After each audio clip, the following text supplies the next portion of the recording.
அவங்கெல்லாம் ரொம்ப படித்தவங்க, அந்தந்த துறையிலேயே சம்மந்தப்பட்டவங்க. அதனால் நிறைய விஷயங்கள ஈஸியாக சொல்லிட்டாங்க. நீங்கள் எல்லாருமே எனக்கு தெரிஞ்சவங்களா தான் இருப்பீங்கன்னு நினைக்கிறேன். மீடியா பீப்புள் எல்லாருக்குமே எனக்கு தெரியும். என்னால் அவ்வளவெல்லாம் சொல்ல முடியுமான்னு தெரியல. அவ்வளவு தூரம் நான் படிக்கவும் இல்லை. முதல்ல இந்த உண்மையை ஒத்துக்கிட்டோம்னா அப்புறம் நான் செய்கிற தவறுகளை மன்னிச்சிருவீங்க இல்லையா? ஆலயம் கட்டுதல்,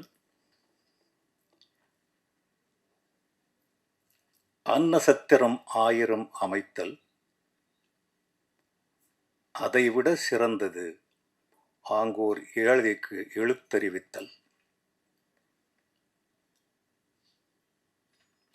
எனக்கு ஃபஸ்ட்டு இப்போ 2 நாளுக்கு முன்னாடி தான் கவிதா மேடம் சொன்னாங்க, அக்னி சிறகுகள் அப்படின்னு ஒரு அமைப்பு இருக்குது சார், அவங்க இதெல்லாம் பண்ணுறாங்க. என்னடா இது இந்த காலத்தில் இப்படி ஒன்று பண்ணுறாங்களான்னு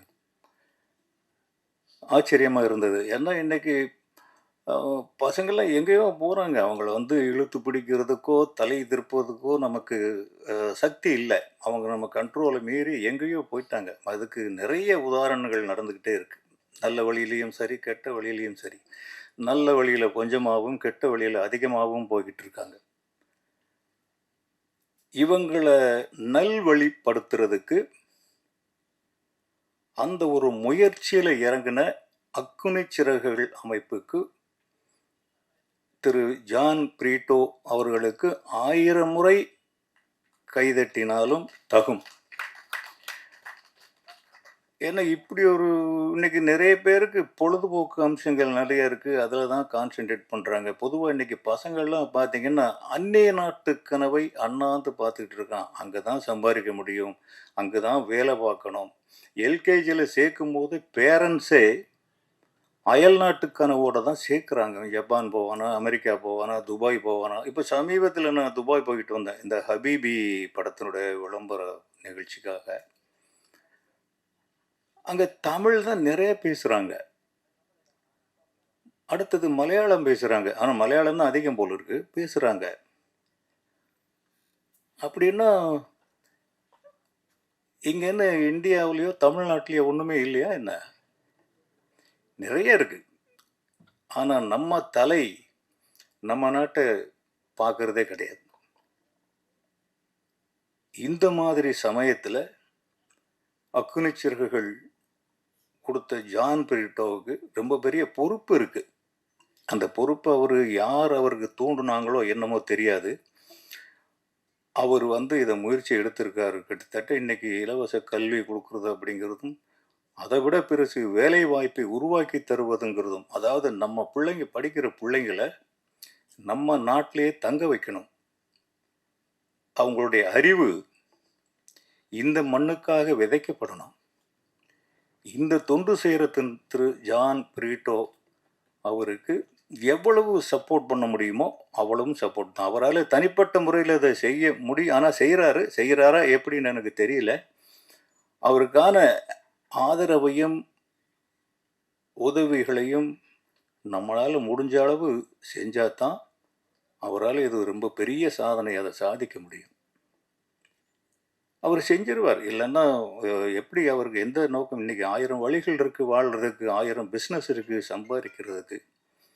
அதெல்லாம் விட்டுட்டு இப்படி ஒரு முயற்சி எடுத்திருக்காருனாக்கா ரொம்ப பாராட்டத்தக்க விஷயம். ஆனால் சின்ன வயசு தான் இருக்கும். என்ன பிரதர் உங்களுக்கு வயசு இருக்கும்? 31. என்னுடைய வயசில் பாதிக்கும் குறவு. எனக்கு 72 வயசுங்க.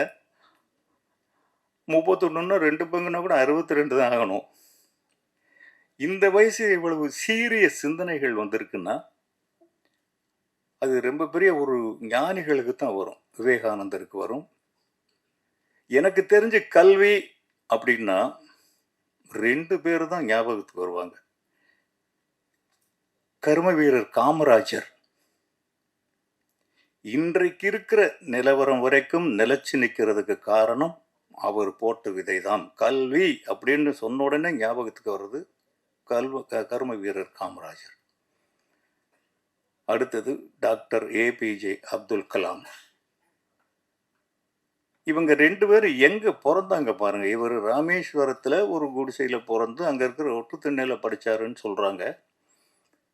காமராஜர் வந்து 8ஆம் கிளாஸ் கூட எட்டி பிடிக்கல. ஆனா ஒரு ஃபோட்டோல பார்க்குறோம், முன்னாள் பாரத பிரதமர் இந்திரா காந்திக்கு பக்கத்துல உட்காந்து கால் மேல கால் போட்டு உட்காந்துருக்காரு. இந்த துறையில அவர் ஏன் படிப்புக்காக செய்யணும்னு செஞ்சாரு? அன்னைக்கே ஒரு தீர்க்க தரிசனம் இன்னைக்கு நம்ம ஜான் பிரீட்டோவுக்கு வந்த மாதிரி காமராஜருக்கு வந்திருக்கு. என் பிள்ளைங்க படிச்சாதான் இந்த நாடு முன்னேறும் அப்படின்னு இன்னைக்கு நிறைய நம்ம அங்கங்க போறோம். Tamil Nadu the best. தமிழ்நாட்டில் பிறக்கிறவங்க அத்தனை பேரும் தவம் பண்ணவங்க. மற்ற நாடுகளில் எங்கேயுமே அவ்வளவு பாதுகாப்பு கிடையாது, உத்தரவாதம் கிடையாது, ஒழுக்கம் கிடையாது. தமிழ்நாட்டில் அத்தனையும் இன்னும் இருக்கு. அதுலேயும் என்னுடைய ஊர் வந்து தேனி மாவட்டம், அதுக்கு பக்கத்தில் ஒரு குக் கிராமம். அதை பற்றி கொஞ்சம் தள்ளி சொல்கிறேன். ஏம்மா எவ்வளோ நேரம் எடுத்துக்கலாம்? பேசலாமா? சரி, பேசி தான்.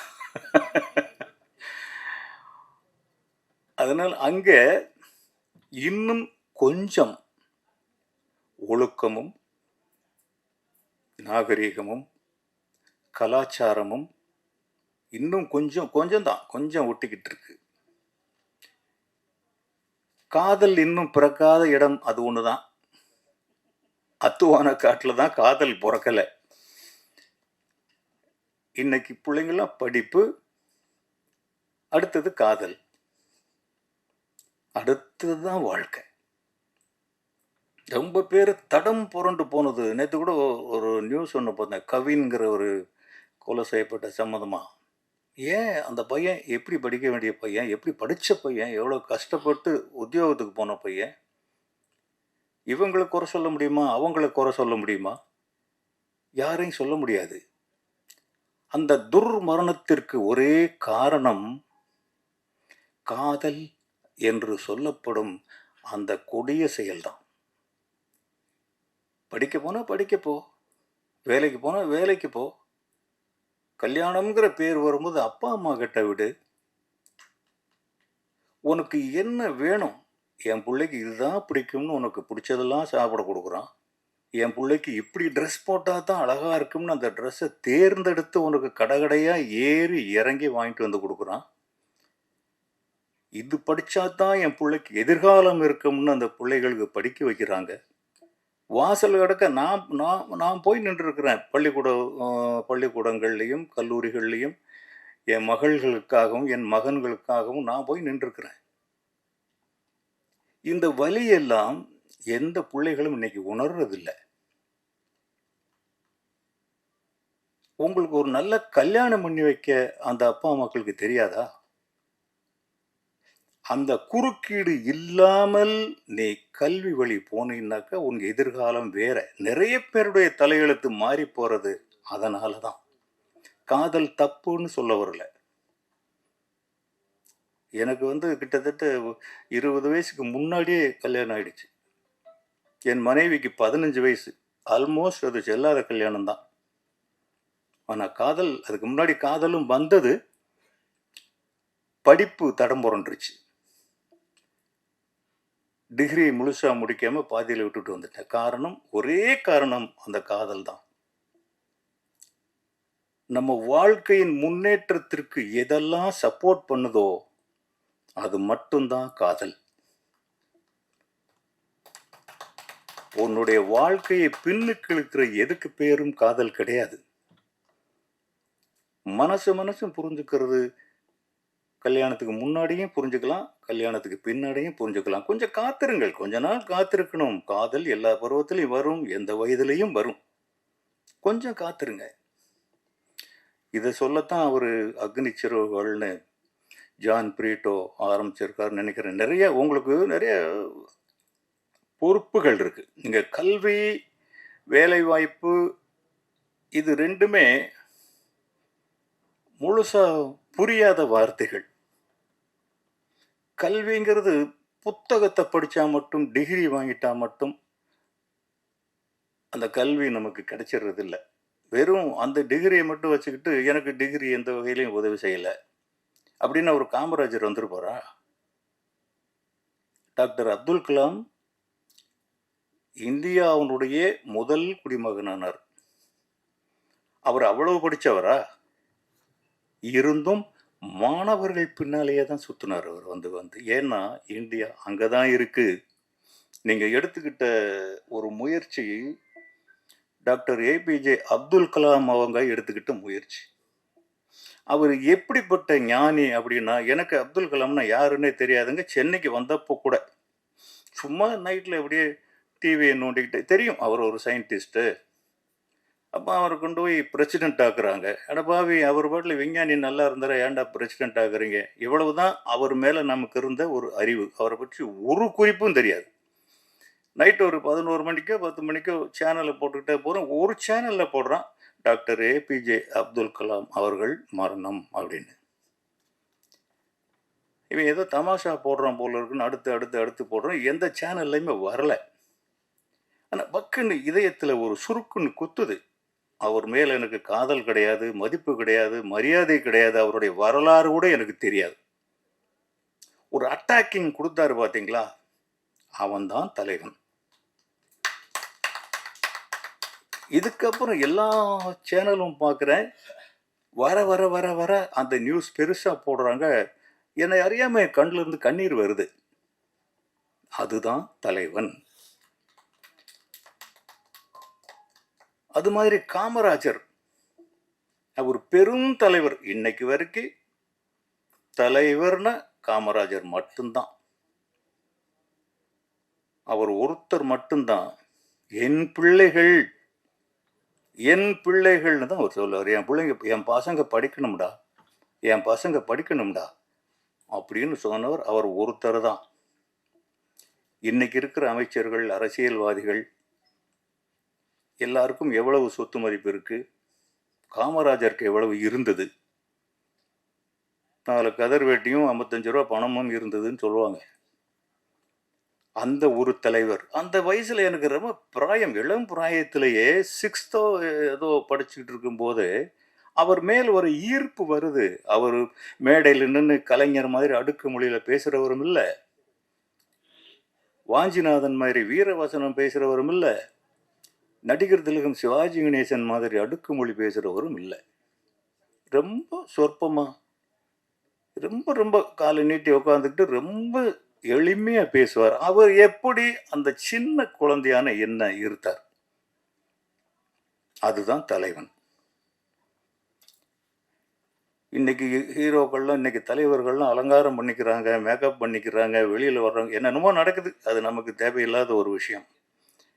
இந்த பணியை டாக்டர் அப்துல் கலாமும் கர்ம வீரர் காமராஜரும் செஞ்ச பணியை நம்ம ஜான் பிரிட்டோ கையில் எடுத்திருக்கார். இதை அவர் செவ்வனே செஞ்சிட்டாருன்னா, நம்மெல்லாம் முடிஞ்ச அளவுக்கு சப்போர்ட் பண்ணி செய்ய வச்சுட்டோம்னா, இதை விட ஒரு சீர்திருத்தம் தேவையே இல்லை. இன்னைக்கு கல்வியினால மட்டும்தான் இந்தியா சுபிட்சம் பெற முடியும். கல்வி இனிமேல் அடுப்படியில் தோசை சுட கூட போக முடியாது. பொண்டாட்டி நிமிந்து நின்று பேச முடியாது. அவ்வளவு தூரம் கல்வியினுடைய ஆழம் வந்துருச்சு. கல்வி கற்காமலே எல்லார்கிட்டையும், எல்லா தொழிலாளர்கள்கிட்டையும் கல்வி அறிவு போயிடுச்சு. அறிவு வளர்ந்துருச்சு, மீடியாக்கள் வளர்ந்துருச்சு.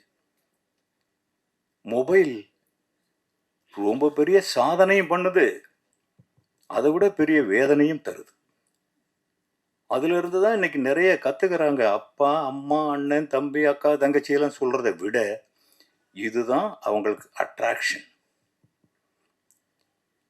இந்த போட்டியில இந்த அக்னி சிறகுகள் அமைப்பு, ஜான் பிரிட்டோ எப்படி இந்த சவாலை ஏத்துக்கிட்டாருங்கிறதே ரொம்ப பெரிய ஆச்சரியமா இருக்கு. ஒரு ரொம்ப பெரிய உந்து சக்தி இல்லாமல் அவங்களால உத்வேகமா செயல்பட முடியாது. இன்னைக்கு சமுதாயம் அப்படித்தான் இருக்கு, கண்ணுக்கு தெரிஞ்ச வரைக்கும். இன்னும் ஏன் ஸ்கூல் பசங்க கிட்டயே போதை கலாச்சாரம், சின்ன பசங்க 5ஆம் கிளாஸ் படிக்கிற பசங்க சரக்கு அடிக்கிறாங்கன்னு நியூஸ் வருது. பெண்கள் சமமா அம்மா நீங்க கோவிச்சுக்காதீங்க. சரிக்கு சமம். நீங்களும் பெண்ணு தானோ? சரி. 2 பெண்களை வச்சுக்கிட்டு வேற வழி இல்ல. இததான் டைட்டில் ஆக்க போறாங்க சார். அதாவது பெண்கள் ஆண்களை மிஞ்சி சரக்கு அடிக்கிறாங்க. கடையில போய் நின்று வாங்குறாங்க. நான் பெண்களுக்கு மட்டும் அந்த உரிமை இருக்கா இல்லையான்னு சொல்ல வரல. ஆனா தெரிஞ்சோ தெரியாமலோ தாய் நாடு, தாய் மொழி, குலதெய்வம் மாரியாத்தா காளியாத்தான்னு சாமியிலிருந்து சகலமும் பெண்களைத்தான் நம்ம வணங்குறோம். இப்பவும் வணங்குறோம். நானும் வணங்குறேன். எனக்கு என் மனைவி தான் தெய்வம். என் மனைவி விஜயலட்சுமி தான் எனக்கு கண்கண்ட தெய்வம். அவங்கள மீறி நான் ஒன்றும் செய்யவே மாட்டேன். என் பிள்ளைகளுக்கும் அப்படிதான். அம்மா தான் தெய்வம். அப்பா கிடையாது, அம்மா தான் தெய்வம். ஆனாலும் இன்னைக்கு ஆண்களுக்கு சமமா போட்டி போட்டு பெண் உரிமை பெண் உரிமை பெண் உரிமை பெண் விடுதலை. அப்ப நீங்க விடுதலை வாங்கிக்கங்க. சில பொறுப்புகள் பெண்கள் கிட்ட தான் அதிகமா இருக்கு. ஆம்பளைங்க செய்ய முடியாத பல சாதனைகள் பெண்கள் தான் செய்யறாங்க. ஆண்களோட பெண்களுக்கு அறிவு பலம் அதிகம். ஆண்களோட பெண்கள் கிட்ட சிக்கனம் அதிகம். நீங்க 1000 ரூபாய் சம்பளம் வாங்கி ஒரு ஆம்பளை குடும்பம் நடத்துறதுக்கும் ஒரு பொம்பளை குடும்பம் நடத்துறதுக்கும் நிறைய வித்தியாசம் இருக்கு. 2 பேர்கிட்ட ஈக்குவல் ஆளுக்கு ஒரு 10,000 கொடுத்தீங்கன்னா மாச கடைசியில் இவன் 5,000 ரூபாய் பத்தலைன்னு வருவான். அந்த அம்மா 2,000 ரூபாய் மிச்சம் வச்சிருக்குன்னு சொல்லுவான். இதுதான் பெண்கள். கொஞ்ச நேரத்துக்கு முன்னாடி சொன்ன பெண்கள் இதையும் கேட்டு பேலன்ஸ் பண்ணிக்கோங்க. அப்படிப்பட்ட பெண்கள் தடம் மாறி போகக்கூடாது. போட்டி போடுங்க. நீ என்ன உத்தியோகம் நானும் பார்ப்பேன். இன்னைக்கு ஆர்மியில பெண்கள் வந்துட்டாங்க, போலீஸ்ல பெண்கள் வந்துட்டாங்க. எல்லா அலுவலகங்கள்லையும் எல்லா ஹோட்டல்ஸ்லையும் எல்லா இடத்துலையும் ரிசப்ஷன்னா பெண்கள் தான் வேணும்னு கேட்குறான். ஆம்பளை எங்க இருக்கான்? இப்போ சொல்கிறேன், நீங்கள் எழுதி வச்சுக்கோங்க. அதிகபட்சம் 2 வருஷம் இல்லாட்டி 5 வருஷம் ஆம்பளை சமையல் வேலைக்கும் பெண்கள் சம்பாதிக்கிற வேலைக்கும் போகத்தான் போகிறாங்க. ஆல்மோஸ்ட் இப்போவும் அப்படி தான் இருக்குன்னு நினைக்கிறேன். இதில் நம்ம என்ன பண்ணுறோம் அப்படின்னா, குழந்தைகளை பற்றி யாரும் கவனிக்கிறது இல்லை.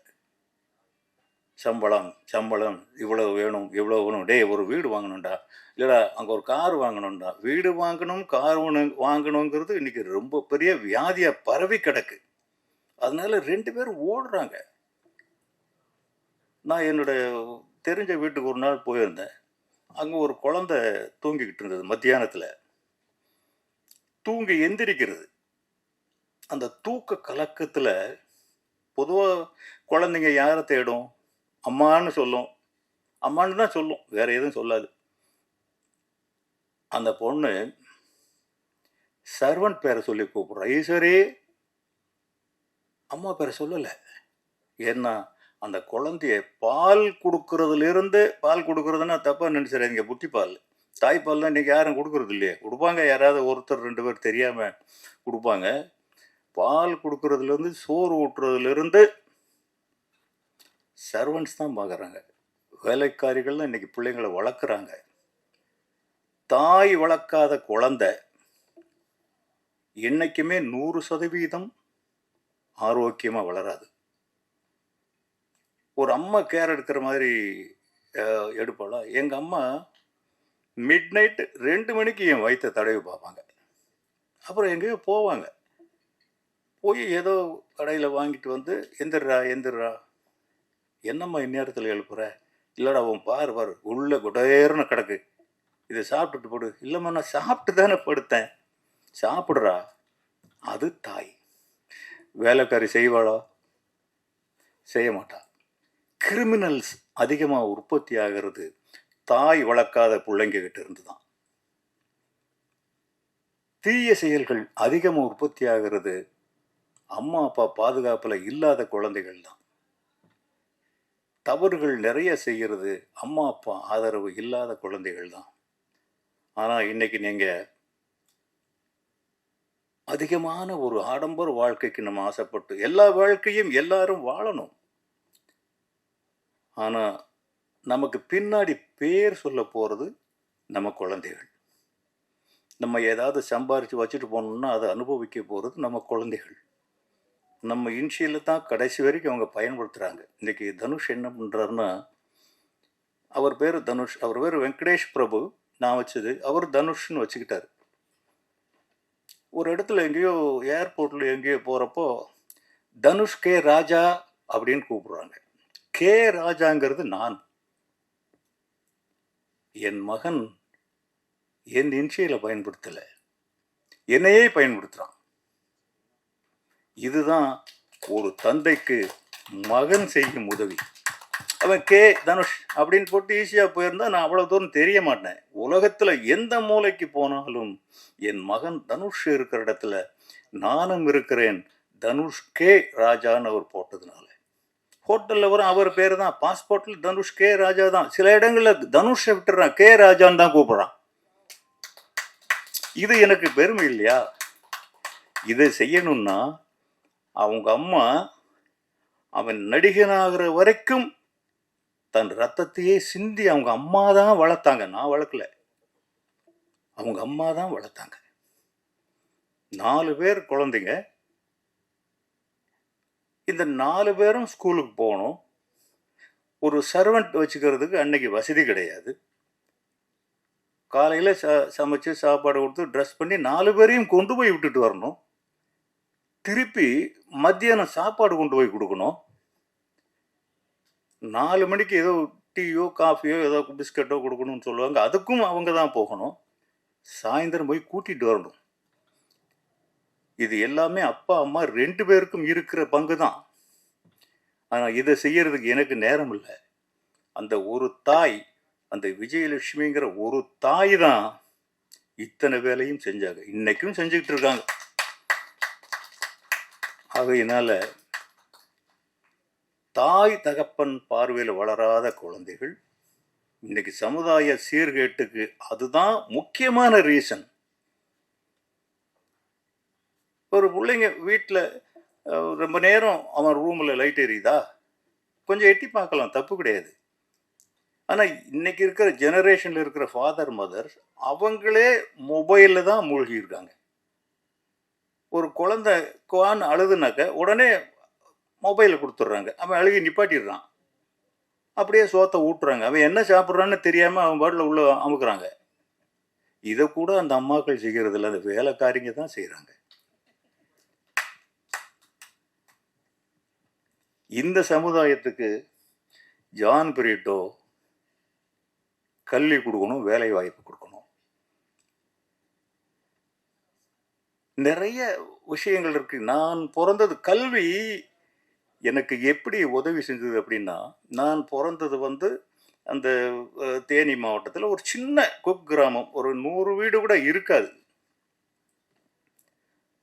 அதுக்கு பக்கத்தில் இருக்க ஒரு மாந்தோப்பு, அடர்ந்த வனம் மாதிரி இருக்கும், அதில் கொண்டு போய் போட்டாங்க. எங்கள் அப்பா ஒரு படிக்காதவர், 3ஆம் கிளாஸ் என்னமோ அந்த காலத்தில், அது இன்னைக்கு எஸ்எஸ்எல்சிக்கு மேலே சமமான ஒரு படிப்பு தான். அவ்வளோ தூரம் பிள்ளைங்க மேலே பொறுப்பானவர்னு சொல்ல முடியாது என் தகப்பன். அம்மாவுக்கு ரொம்ப பொறுப்பு இருக்கு, யாராவது ஒருத்தருக்கு இருந்தாலே போதுமானது தான். அந்த இடத்துல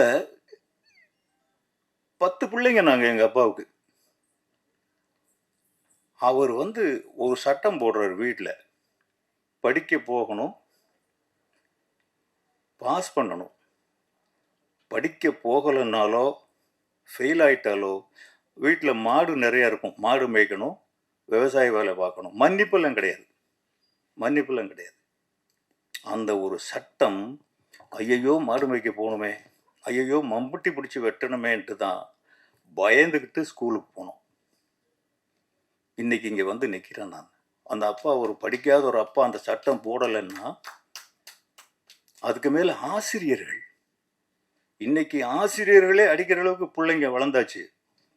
ஆனால் அன்னைக்கு 1ஆம் வகுப்பில் எனக்கு ஆனா அப்படின்னு சொல்லி கொடுத்தது சிவலட்சுமிங்கிற ஒரு ஆசிரியை. இன்னைக்கு அவங்களை இந்த இடத்துல சொல்ல வேண்டிய அவசியம் இருக்கு பாருங்க. அந்த ஆசிரியை கல்வி. ஹைஸ்கூல் சேதுராமன்கிற ஒரு தமிழாசிரியர், அவர் ஒரு முன்மாதிரி. அங்கே உத்தமபாளையம்னு அங்கே ஒரு கல்லூரி, பாண்டியராஜன் அப்படின்னு ஒரு விரிவுரையாளர். இந்த ஆசிரியர்கள் முன்னுதாரணமாக இருந்து எங்களை வழிநடத்தின விதம் தான் இன்னைக்கு இங்கே நிற்க வச்சிருக்கு. அந்த வேலையைத்தான் ஜான் பிரிட்டோ செஞ்சிட்டு இருக்காரு. அது சாதாரண வேலை கிடையாது. சரி, இதுக்கப்புறம் அந்த கிராமத்திலிருந்து மதுரைக்கு வந்து மெஜரா கோட்ஸுங்கிற நிறுவனத்தில் வேலை பார்த்தோம். அந்த வேலையை விட்டுட்டோம். அதுக்கப்புறம் சென்னைக்கு போகணுங்கிற ஒரு வாய்ப்பு வருது. சென்னைக்கு போகும்போது டைம் நிறைய எடுத்துக்கிறேன்னாமா? சரி, சாப்பாடும் தருவீங்களா? சரி. போகும்போது அன்னைக்கு உண்மையிலேயே உன்னுடைய தகுதியை நீ இழந்தால் உறவுகளிடத்திலே உனக்கு என்ன மரியாதை கிடைக்குங்கிறதுக்கு அது ஒரு உதாரணம். எனக்கு மனைவி செல்வராகவன் ஒரு குழந்தை பிறந்துட்டாரு. இப்போ வீட்டில் மரியாதை இல்லை. இந்த ஊரை விட்டு போயிடலான்னு முடிவு பண்ணும்போது எங்கே போகிறது? சென்னைக்கு போகணும். 50 ரூபா தான் இன்றைக்கி தேவை. சென்னைக்கு 16 ரூபா தான் டிக்கெட். அன்னைக்கு 1977 இருக்கும், இல்லாட்டி 78 இருக்கும். இந்த 50 ரூபா யாருமே கொடுக்கல. வீடு வசதியான வீடு. அண்ணன் கொடுக்கல, தம்பி கொடுக்கல, அக்கா கொடுக்கல, அம்மா கிட்ட இல்லை, அப்பா கிட்ட கேட்க முடியாது. 2 பொண்டாட்டி சமாச்சாரம் வீட்டில். அதுக்கப்புறம் அங்கேருந்து மதுரைக்கு பக்கத்தில் ஒரு கிராமத்தில் எங்கள் ரிலேட்டிவ் ஒரு லேடி, நீ வா நான் கொடுக்குறேன்னு சொன்னாங்க. என்னடா இந்த பொம்பளையை நம்பி போகலாமா என்னன்னு தெரில. இருந்தாலும் வேறு வழி இல்லை. அந்த 3 வயசு பையனை தூக்கிக்கிட்டு சாயந்தரம் ஒரு 3 மணிக்கு அங்கே போகிறோம். அடேப்பா, விருந்து! அப்படி ஒரு விருந்து வைக்கிறாங்க. வாழ்க்கையில நான் சாப்பிட்டதே இல்லை. அந்த மாதிரி ஒரு விருந்து வைக்கிறாங்க. அந்த அம்மா விழுந்து விழுந்து எங்களுக்கு கவனிக்குது. ஆஹா, 50 ரூபா உறுதியாக கிடைச்சிரும் அப்படின்னா 4 மணி ஆச்சு, 5 மணி ஆச்சு, 6 மணி ஆச்சு, 7 மணி ஆச்சு, 8 மணி, 9 மணி ஆச்சு. அருமையான சாப்பாடு போடுறாங்க.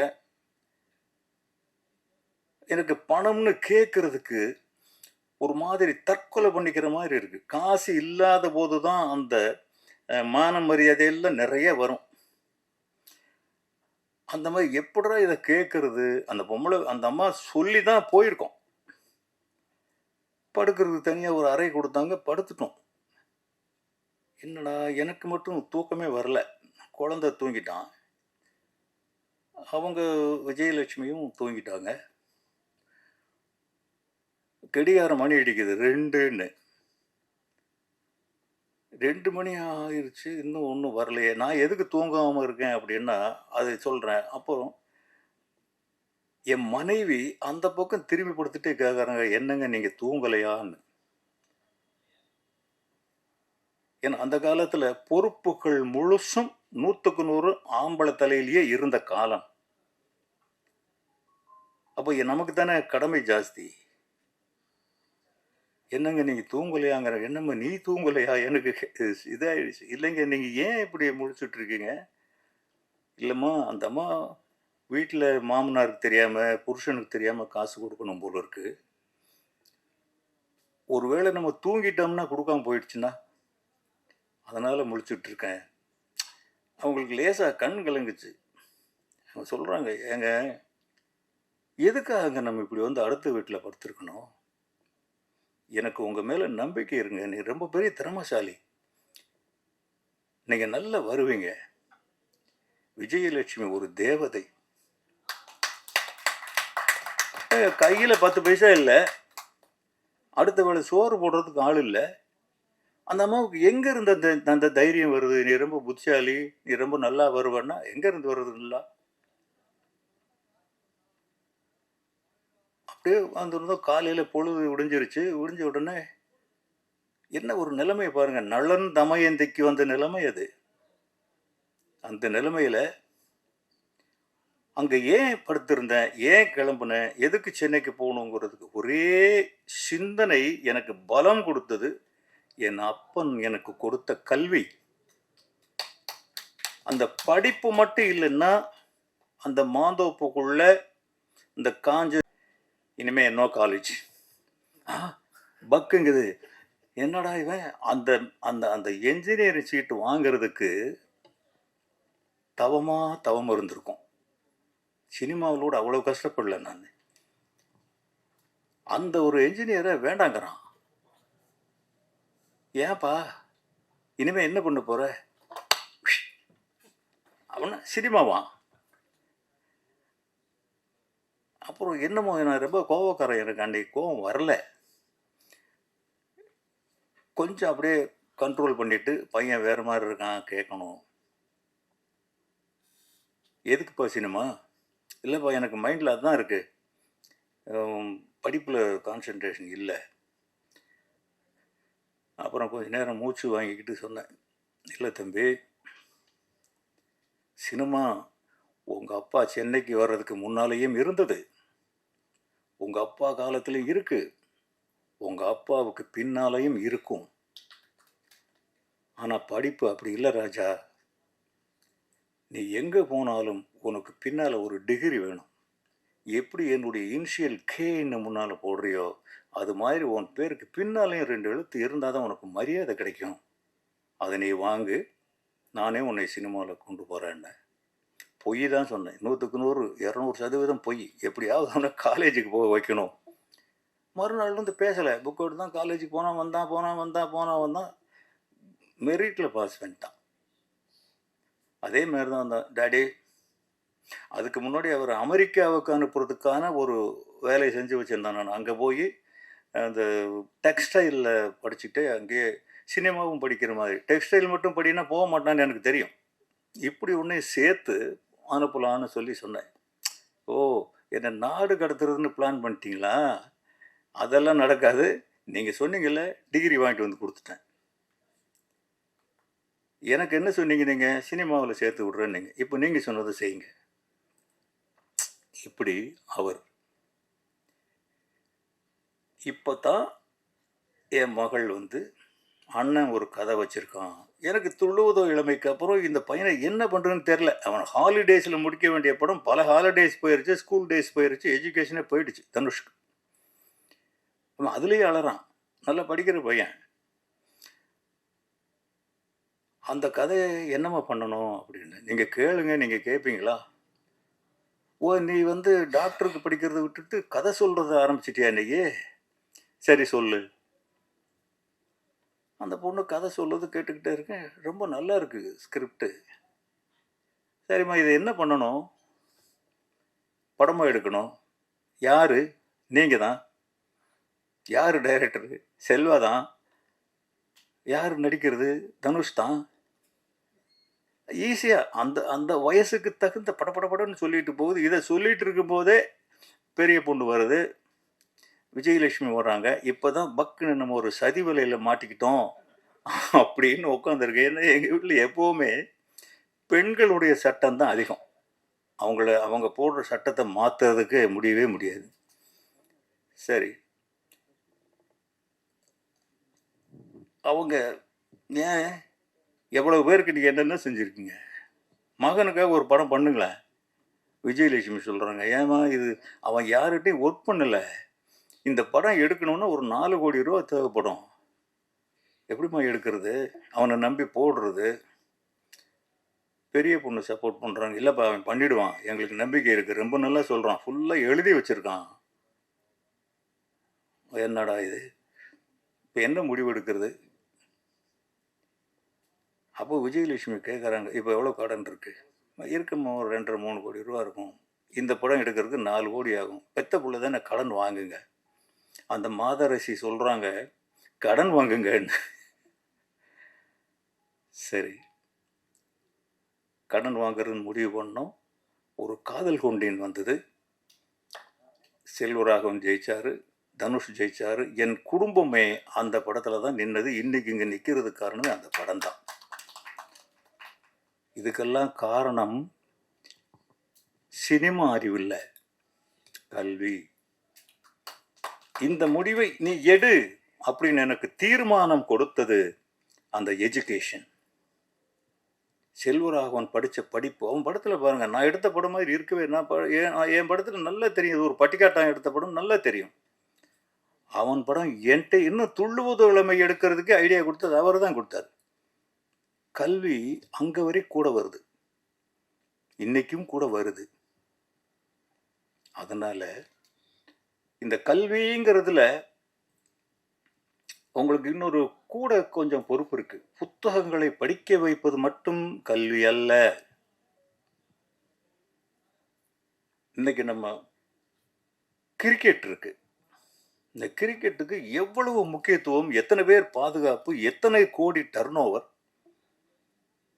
அரசியல் எவ்வளவு, இராணுவம் எவ்வளவு, இதுல எந்த முக்கியத்துவமாவது விவசாயத்துக்கு கொடுக்கப்படுதா? விவசாயி தான் உலகத்துக்கே கடவுள். அவன் சோறு போட்டா தான் இராணுவ வீரன் நெஞ்ச நிமித்தி எதிரியை சுடுறான்னு மார்பை காட்ட முடியும். இந்த கிரிக்கெட்டுக்காரன் முடிச்சு பேட் அடிக்க முடியும். இதுல ஒரு பகுதியாவது செலவு பண்ணி அந்த விவசாயத்தை பாதுகாத்தா, இப்ப கூட சமீபத்தில் வந்த அரசியல் கட்சிகள்லாம் கொடுத்த அறிவிப்புகள்லாம் பார்த்தேன். ஒருத்தர் கூட விவசாயத்துக்குன்னு ஒண்ணுமே சொல்லலை. நீங்க இந்த மாணவர்களுக்கு கூட அந்த விவசாயத்தையும் சேர்த்து சொல்லி கொடுத்தீங்கன்னா, இந்த நாடு விவசாயம் இல்லாத எந்த நாடுமே செழிக்காது. விவசாயம்தான் முக்கியம். எனக்கு கலப்பை பிடிச்சி உழ தெரியும், மண்வெட்டி பிடிச்சி வெட்ட தெரியும், விதை விதைக்க தெரியும். எல்லா வேலையும் செஞ்சுட்டு தான் இங்கே வந்திருக்கு. இன்றைக்கும் எனக்கு சினிமா இல்லைன்னா போடான்னு நான் பாட்டில் ஒரு 10 ஏக்கர் நிலத்தை வாங்கிட்டு உழுது பொழைச்சிருவேன். அது இல்லைன்னா நீங்கள் அதை செய்யலாம். உங்களுக்கு ஒரு வாய்ப்பு கிடைச்சிருக்கு, அதையும் ஒரு பாடமாக வைக்கலாம். இல்லை இதுக்கு வர்றவங்க இப்படி வரணும்னா இது பண்ணியிருக்கணும். இப்போ காந்தி கிராமம்னு ஒரு யூனிவர்சிட்டி இருக்குது. அங்கே நான் விசிட்டிங் ப்ரொஃபஸராக வச்சுருக்கேன். அக்ரிஃபோர்ஸ்னு சொல்லி தனியாக ஒரு இயக்கமாகவே வச்சுருக்கிறோம். சொல்லுங்கள். அசட் அக்ரிஃபோர்ஸ்னு சொல்லி தனியாக ஒரு இயக்கமாகவே வச்சுருக்கிறோம். அதோட முக்கியமான நோக்கம் வந்து அழிவின் விளிம்பில் இருக்கக்கூடிய அகில், முகில், கருங்காலி, மருதம், வில்வம், விழுப்பை, வேம்பு, இது மாதிரி எண்ணற்ற மரங்கள்லாம் இருக்குது. நம்ம மண் சார்ந்த மரங்கள்லாம் இதை பற்றி நான் ஆல்ரெடி ஒரு மீடியாலையும் பேசியிருக்கேன்.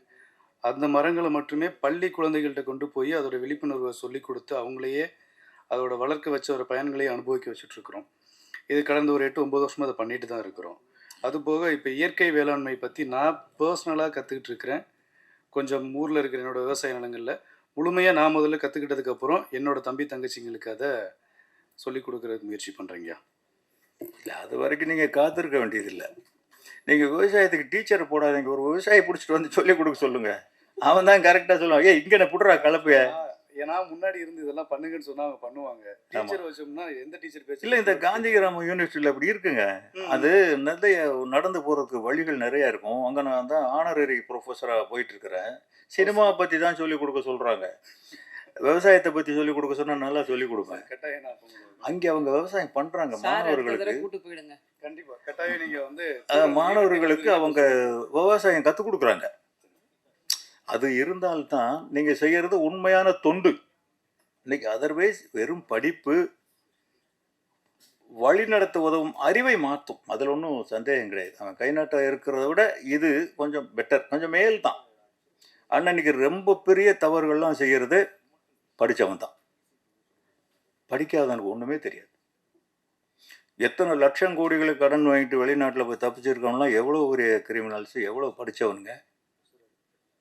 படித்தவங்க கையிலையும் திட்டம் போடுறவங்க கையிலையும் தான் மாட்டிக்கிட்டு முழிக்குது நாடு. தயவு செஞ்சு நீங்கள் உங்களுடைய விங்கை இன்னும் பெருசாக்குங்க. இதை நிறைய சோதனைகள் வரும். சும்மா இங்கேருந்து ரேஷன் கடையில் போய் அரிசி வாங்கிட்டு வர்றது ரொம்ப கஷ்டமாக இருக்குது இன்றைக்கி. இந்த பசங்களை அந்த போதை கலாச்சாரத்திலிருந்து காப்பாற்றுறது தான் நம்ம எல்லாருக்கும் தாய், தகப்பன், ஆசிரியர், ஆசிரியைகள் எல்லாருக்குமே அதுதான் முதல் கடமையாக இருக்கணும். அதனால் கற்பழிப்பு கலாச்சாரம் இதெல்லாம் மாறணும்னா எஜுகேஷன். இன்னும் ஒரு 1000 பிரீட்டோக்கள் வரணும், அக்னி சிறகுகள் வரணும். ஜான் பிரீட்டோ இன்னும் நல்லா வளர்ந்து ரொம்ப பெருசாக சாதிக்கணும். அவர் இன்னும் நிறைய விழாக்கள் நடத்தி நம்மெல்லாம் அதில் போய் கலந்துக்கணும். நம்ம ஆதரவுகள் என்றைக்கும் அவருக்கு இருக்குது. நன்றி, வணக்கம். சார், அநேகமாக இந்த மேடையில் தான் நீங்கள் நிறைய